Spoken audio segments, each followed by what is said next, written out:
আমাদের ওয়েস্ট বেঙ্গলে ইন্ডাস্ট্রি অবস্থা সত্যি খারাপ, সেটা বোঝা যায় যখন আমরা দেখি রাস্তায় অগন্তি টোটো বিভিন্ন জায়গায়, মানুষ হাঁটতে পারছে না, নড়তে পারছে না, চলতে পারছে না।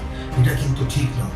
আগামী দিনে সাধারণ মানুষ কিন্তু বিরক্তি বোধ করবে, অস্বস্তি বোধ করবে। তাই প্রশাসনকে এখনই এই টোটো চালকদের সঠিকভাবে প্রশিক্ষণ দিয়ে যাতে ঠিক মতো তারা চালাতে পারে, যে কোনো জায়গায় স্ট্যান্ড না করে, তারা একটা রুট বেঁধে দেওয়া, এটা কিন্তু খুব দরকার।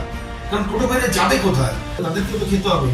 তাই ঘোষ বোর্ডের থেকে একান্তভাবে অনুরোধ প্রশাসনের কাছে, সত্যি এদেরকে ডিসিপ্লিনের আওতায় আনুন এবং তারা যাতে সঠিকভাবে চালাতে পারে, পাশাপাশি সাধারণ মানুষ যেন এদের উপর বিরক্তি না হয়। ঘোষ 24, সত্যের খোঁজে, সত্যের সাথে।